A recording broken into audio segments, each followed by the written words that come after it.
Bom dia para você que tem vindo nesse momento comigo, que eu tenho compartilhado aqui o meu tempo com Deus, as minhas meditações com Ele. E Deus tem falado comigo a respeito da fé. Eu acredito que a gente não só aprende, mas dependendo do momento de vida que a gente está vivendo, Deus quer mais. Deus quer que a gente aplique essa fé de forma consistente, de forma consciente, não por um sentimentalismo, mas porque a gente crê. E Deus tem alimentado a minha fé no meu tempo de devocional com Ele. E aí eu estava hoje lendo em Marcos, capítulo 5, quando Jesus vai para uma cidade onde ele tem um objetivo, libertar uma pessoa que é cativa, que vive em cemitério, preso por demônios, né, e que é tido como louco, mas na verdade ele precisava de libertação, ele precisava de um encontro com Jesus que o libertaria daquele mal. E aí Jesus então faz a obra ali, ele continua então o seu caminho, e nesse caminho agora ele encontra Jairo, a multidão tá com ele tá no barco ensinando, mas vem um homem, que a Bíblia diz no versículo 22, que chega a ele um dos principais da sinagoga, chamado Jairo, e vendo-o, prostrou-se a seus pés, insistentemente lhe suplicou: minha filhinha está à morte, vem, impõe. Ele fala assim: impõe as mãos sobre ela para que seja salva e viverá. Jairo é alguém que sabia que Jesus, por onde ele passava, operava milagres, operava cura, mas que havia algo em Jesus, ou quem era Jesus, ele sabia, porque ele diz assim, se você impor as mãos sobre ela, ela vai viver. Ele tinha não só esperança, mas ele tinha a fé de que Jesus era suficiente para resolver de vez a questão da filha dele. Então eu vejo que Jairo teve a atitude correta, a fé correta, a ação correta nesse momento, e a Bíblia fala que Jesus então foi com ele, com Jairo. E aí, fazendo um paralelo conosco, né, se a gente tem tido essa atitude, né, não só a fé, mas a atitude correta de se prostrar aos pés do Senhor, reconhecendo de que Ele é poderoso para fazer aquilo que a gente não pode fazer, mas de operar a cura, o milagre que a gente tem buscado com essa atitude correta. Mas, né, por onde Jesus andava, os milagres aconteciam, mas uma multidão acompanhava, comprimia Jesus, e no meio dessa situação toda, onde ele está indo para esse destino, a Bíblia fala que uma mulher que sofria há mais de 12 anos com fluxo de sangue, que já tinha gastado tudo que ela tinha, ela, pela motivação correta que se eu apenas tocar na orla das vestes dele, ou seja, se eu tocar na roupa dele, eu vou ser curada. E por que ela pensava isso? Porque ela ouvia falar sobre isso. Só que ela era uma mulher que tinha que passar despercebido, porque naquela época se cria que a mulher, quando estava no período menstrual, ela se tornava impura, então ela não podia tocar em ninguém, porque a outra pessoa se tornaria impura também. E nessa crença, ela falou assim, não, mas o meu objetivo é tocar, ninguém precisa ver, ninguém precisa saber, eu vou tocar nas vestes dele e eu sei que eu vou ser curada. E aí isso acontece e ela é curada. Só que veja, Jesus estava indo atender a um pedido de Jairo. E aí essa mulher vem. E aí tipo assim, mas peraí, Jesus estava indo, mas Jesus parou para garantir que ela tinha entendido exatamente o que tinha acontecido com ela. Então, nesse versículo, a Bíblia fala que Jesus, né, diz para ela: filha, a tua fé a salvou. No original, a palavra salvou significa sozo. E sozo é muito mais do que uma cura que ela recebeu.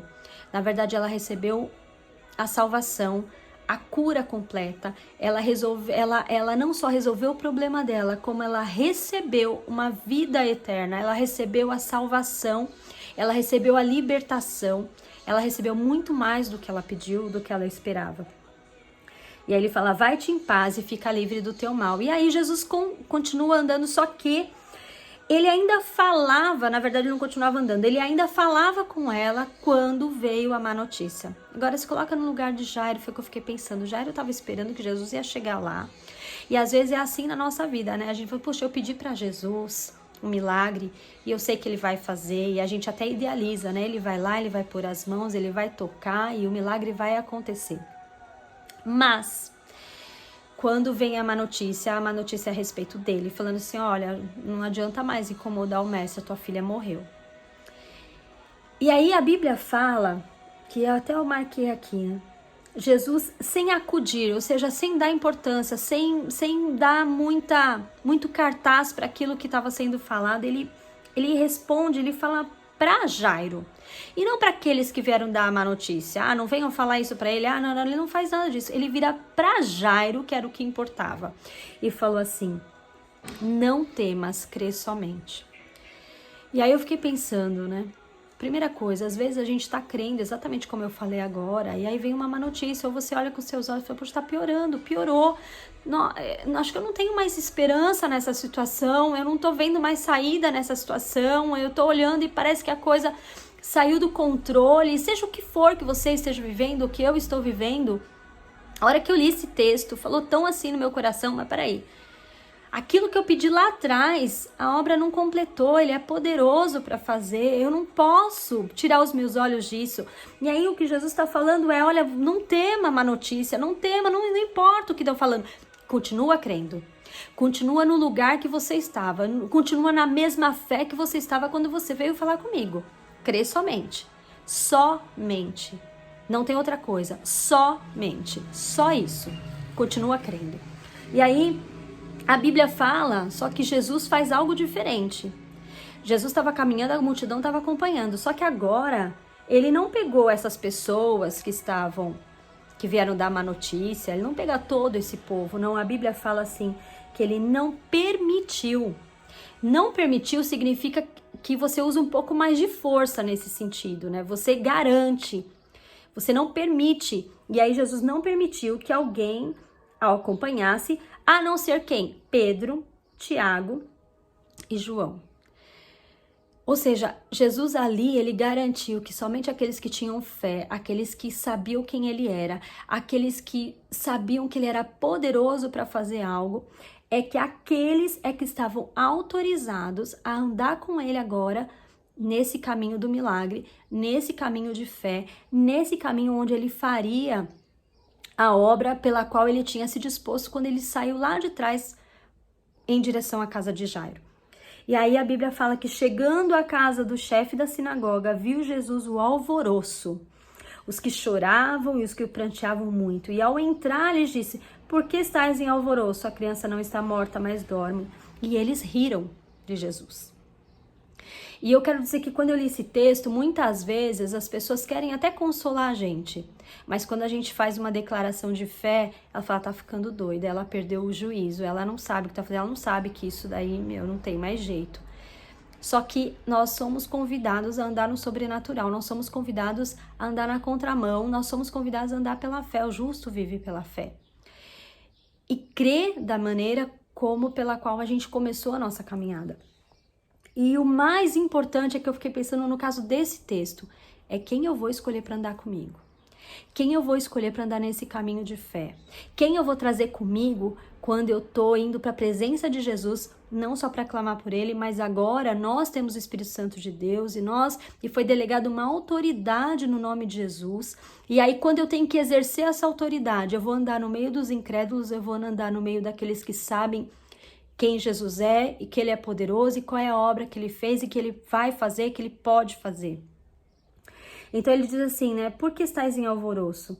E aí eles riram dele. Tendo ele, porém, mandado sair a todos, tomou o pai e a mãe da criança e os que vieram com ele entrou e entrou onde ela estava. Quem é que estava com ele? Pedro, Tiago e João. Tomando pela mão, disse, Talita cumi, que quer dizer, menina, eu te mando. Ele tem poder para mandar, ele tem poder para determinar, ele tem poder para fazer qualquer coisa que ele tenha se determinado a fazer. E ele diz, eu te mando, levanta-te. Imediatamente a menina se levantou e pôs-se a andar. Ela tinha 12 anos e ficaram todos sobremaneira admirados. Mas Jesus ordenou que ninguém soubesse e mandou que dessem de comer a menina. A gente sabe que uma adolescente sente fome, e não só fome, mas ali era necessário também o fortalecimento, enfim, por algum motivo que Jesus sabia, mandou ela comer. Mas o ponto é, primeiro, né, quando a gente vai até Jesus, não importa se vai vir no meio do caminho a má notícia, se aos nossos olhos a situação está piorando, se Jesus parece que está demorando, ou parece que mas Jesus está fazendo tanto, Jesus já curou fulano, Jesus já curou Beltrano, Jesus já fez, e eu tô pedindo há tanto tempo e Jesus ainda não fez, mas Jesus fará, porque nada é impossível, e o que ele diz para mim e para você hoje é tão somente creia, somente creia. Somente, e aí essa palavra ficou assim, somente creia. Não é tanto mais o que fazer. Se você já foi, se humilhou aos pés dele, se você já foi com o coração totalmente entregue, sabendo que ele é poderoso para fazer um milagre, se você sabe que ele está andando com você nesse caminho da fé, ele está com você, você sente a presença dele, você sabe que ele está com você, mesmo que você não sinta. A Bíblia chama a gente para andar pela fé, e a fé é aquela convicção, porque a palavra diz, e se a palavra diz, está dito, e escolher quem são as pessoas que você vai dividir o teu coração, quem são as pessoas que vão orar com você por isso, quem são as pessoas que vão estar caminhando e que vão estar ouvindo você e que vão dar crédito para aquilo que você está falando. São os incrédulos, os que estão rindo de você, os que estão só olhando de longe para ver o que vai acontecer, ou são aqueles que estão junto com você, lado a lado, que tem aprendido junto com você e que sabe que Jesus é poderoso e que se ele disse, ele vai fazer. E eu creio, porque a palavra diz que ele levou sobre si as nossas enfermidades. E a palavra sozo, que é o que na maior parte dos textos falam quando Jesus operava milagres, significa muito mais do que a cura do corpo. Ela significa cura, salvação, libertação. Ela significa, quando Jesus diz que ele veio para dar vida e vida em abundância, é isso que significa. Então eu quero que você, nessa manhã, assim como eu fui, mesmo de cara lavada, nem me preparei para fazer vídeo, absolutamente nada, porque meu coração está incendiado com essa palavra. Porque nós temos que estar no lugar da fé persistente, da fé que não se abala com o que vê e nem com as más notícias que se ouvem.